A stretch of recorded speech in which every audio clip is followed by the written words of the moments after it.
اب ہماری کیا ذمہ داری ہے؟ فلسطین کے اوپر اتنا ظلم ہو رہا ہے، اگر اعلان جنگ ہوتا ہے، ہمارے علماء نے، ہمارے مفتیوں نے تو فتویٰ دے دیا، علماء کا جو کام تھا انہوں نے وہ کر دیا کہ جہاد امت مسلمہ پہ فرض ہو چکا، فتویٰ تو یہ آ گیا،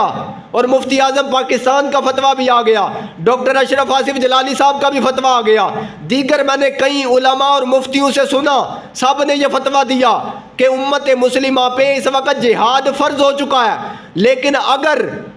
اگر ہماری حکومت جنگ کا اعلان کرتی ہے، اور اللہ کرے اعلان کرے،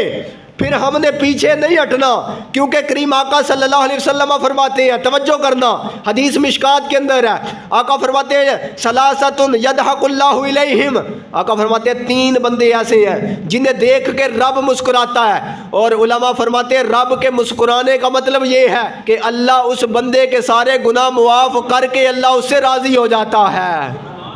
یہ 3 بندے ایسے ہیں جنہیں دیکھ کے رب مسکراتا ہے۔ یا رسول اللہ کون سے؟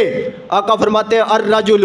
اذا قام باللیل یصلی، فرمایا سارے لوگ جب سو رہے ہوتے ہیں، بندہ تہجد کے وقت اٹھ کے وضو کرتا ہے، آ کے مصلی پہ کھڑا ہو جاتا ہے، فرمایا رب اس بندے کی طرف دیکھ کے مسکراتا ہے۔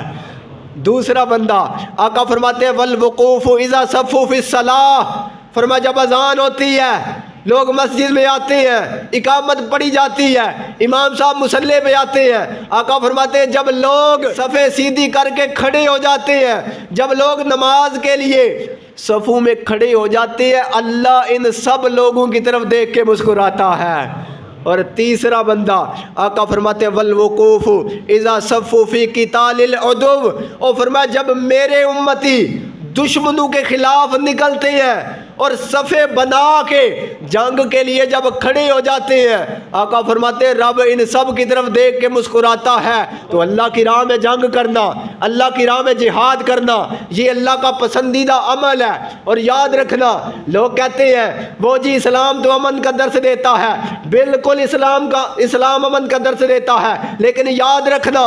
اسلام امن کا درس تب دیتا ہے جب حضرت بلال کعبے کی چھت میں ہو، پھر اسلام امن کا درس دیتا ہے۔ لیکن جب ظلم ہو رہا ہو، جب مسلمانوں کو شہید کیا جا رہا ہو، پھر اسلام امن کا درس نہیں دیتا، پھر اسلام غیرت کا درس دیتا ہے، اور میدان میں جا کے اللہ کی راہ میں جہاد کرنے کا درس دیتا ہے۔ جب مسلمانوں پہ ظلم ہو رہا ہو، پھر امن نہیں، پھر اسلام تلوار اٹھانے کا درس دیتا ہے۔ مجاہد جو اللہ کی راہ میں جہاد کرتا ہے، آپ کو پتہ کتنا ثواب ملتا ہے؟ توجہ سے سننا یہ حدیث، تفسیر ابن کثیر کے اندر امام ابن کثیر اس روایت کو لے کے آئے۔ ایک صحابی حضور کی بارگاہ میں حاضر ہوئے، یا رسول اللہ علمنی عملا انال بہ ثواب المجاہدین فی سبیل اللہ، یا رسول اللہ مجھے ایسا عمل بتائیں، میں بندہ کمزور ہوں، جنگ میں نہیں جا سکتا، جہاد نہیں کر سکتا، لیکن آقا وہ عمل بتائیں جو میں عمل کروں تو مجھے اللہ کی راہ میں جہاد کرنے والوں کے برابر ثواب مل جائے۔ کریم آقا نے فرمایا کیا تو اس کی طاقت رکھتا ہے کہ تو ایسی نماز پڑھے کہ ساری زندگی نماز کو ختم نہ کرے، تیری روح نکل جائے لیکن تیری نماز ختم نہ ہو؟ یا رسول اللہ نہ ایسی نماز تو میں نہیں پڑھ سکتا، اتنی لمبی نماز کون پڑھ سکتا ہے؟ پیارے آقا نے فرمایا بتا کیا تو یہ طاقت رکھتا ہے کہ تو ایسا روزہ رکھے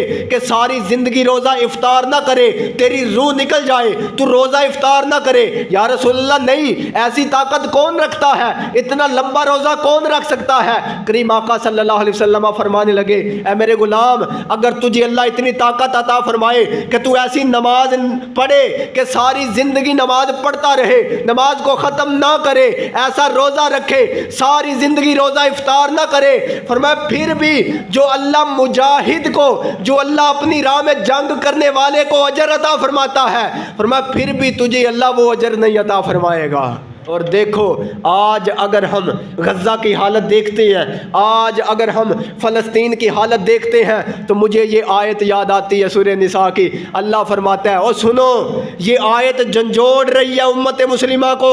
یہ آیت ہمیں جھنجھوڑتی ہے، توجہ کرنا۔ اللہ قرآن میں فرما رہا ہے ما لکم لا تقاتلون فی سبیل اللہ، اللہ فرماتا ہے اے مومنو،